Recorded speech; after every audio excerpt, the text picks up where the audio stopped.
Hello everyone, this is Fast and Furious Hot Wheels diecast and just displaying a few cars and dioramas that I've picked up over the time.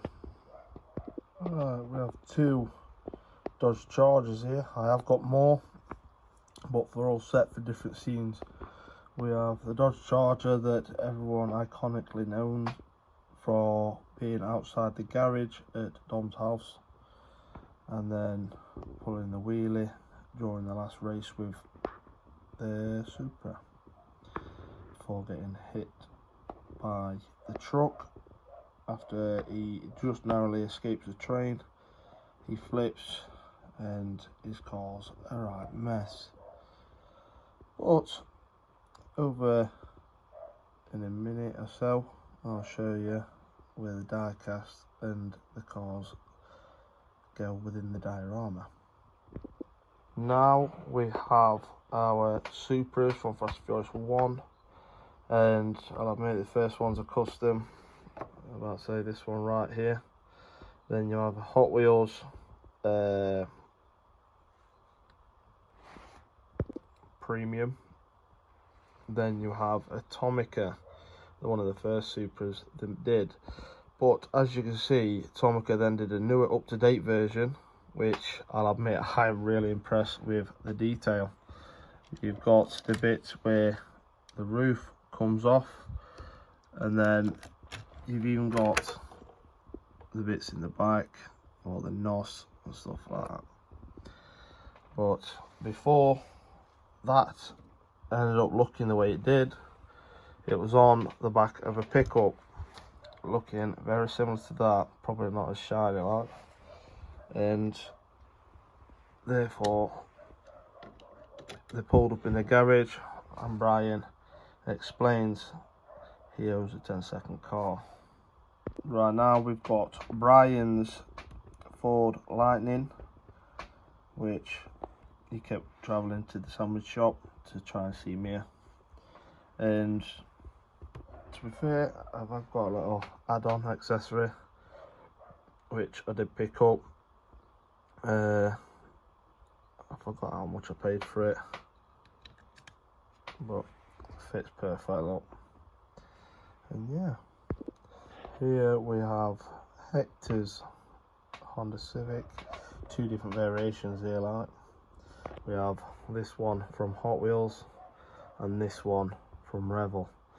I'll admit I do like the Revel one a bit more. I have been told it's meant to be a bit rare. I'm not sure how true that is, but if you wouldn't mind, let me know in the comments.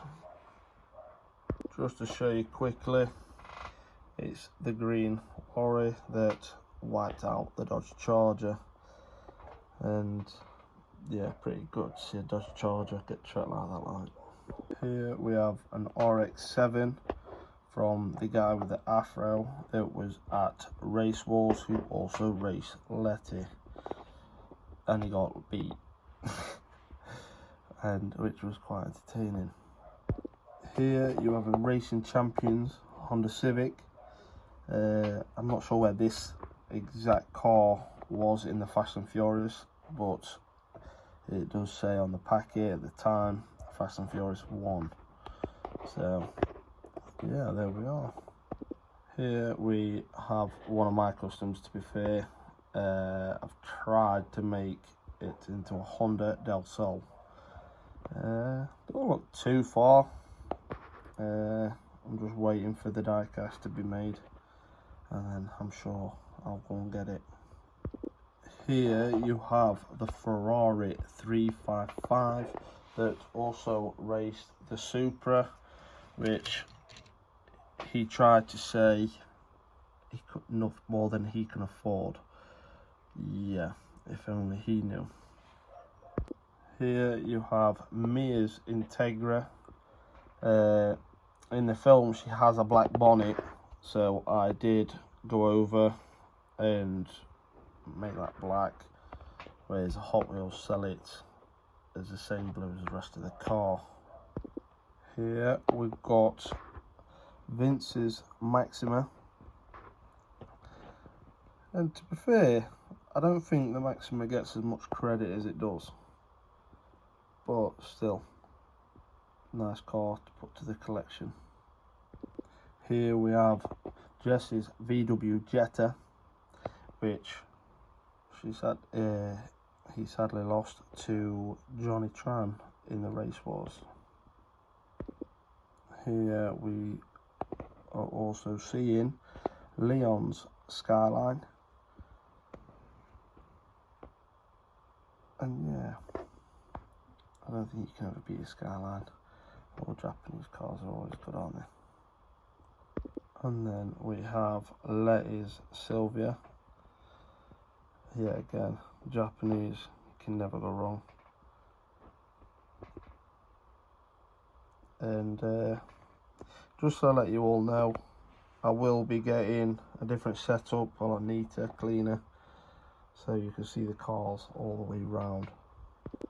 And here we are to Dom's RX-7, and he used this in the first race in Fast and Furious 1, and to be fair, always been a good looking car, hasn't it?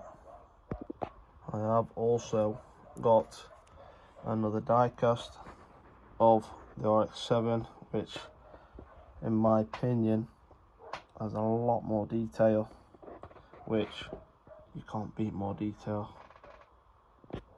Now we have Ja Rule's Integra, and this one, as you see, is a Revels piece, and compare it to the Hot Wheels. Hot Wheels also did a diecast of it,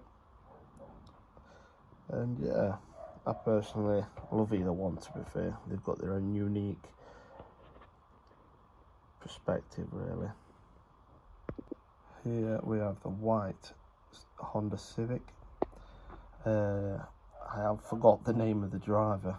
If you wouldn't mind letting me know in the comments, I'd be appreciated. Here we have the Eclipse, also from the first race and from the car park where he was also learning to race.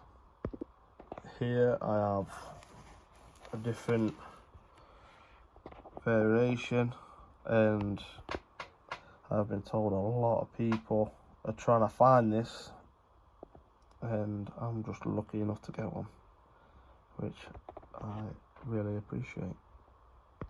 Here we have the Eclipse after it's just been blown up and shot by Johnny Tran and his friends.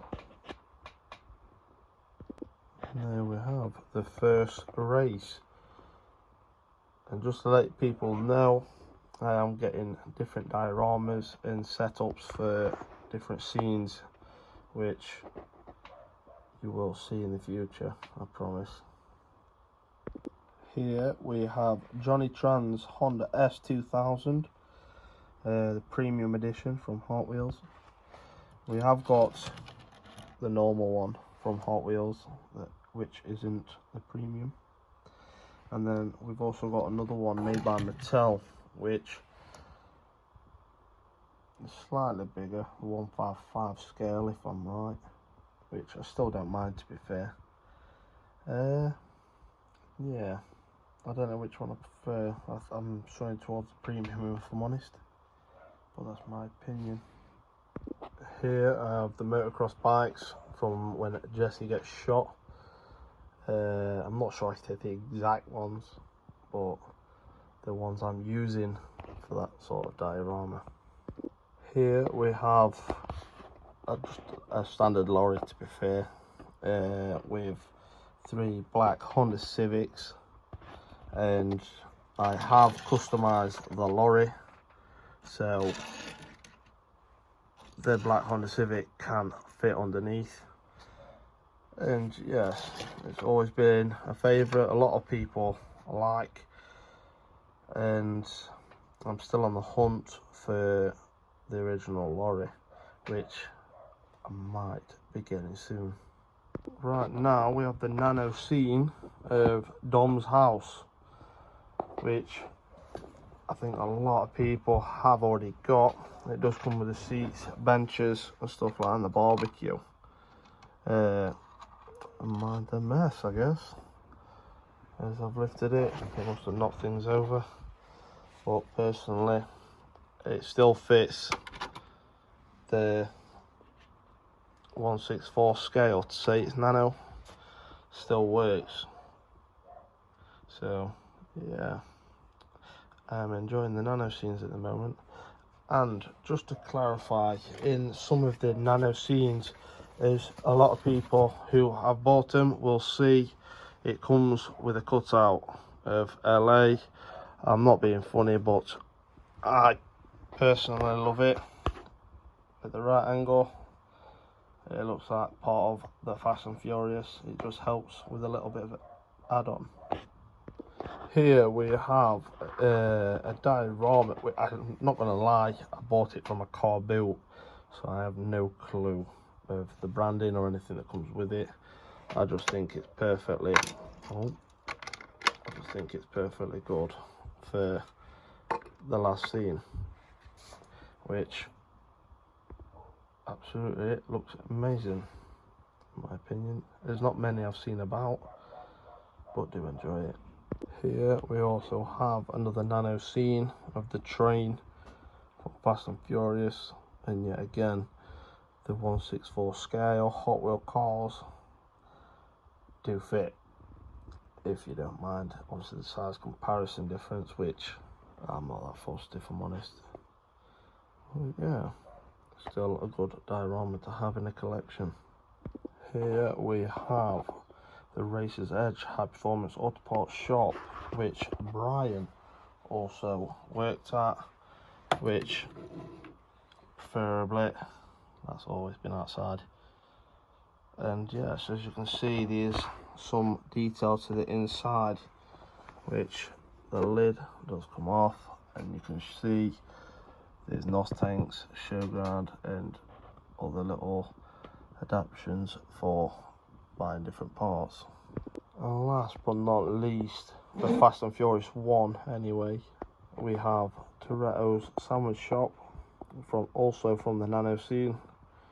And yeah, it's the little detail, to be fair, that I always so love.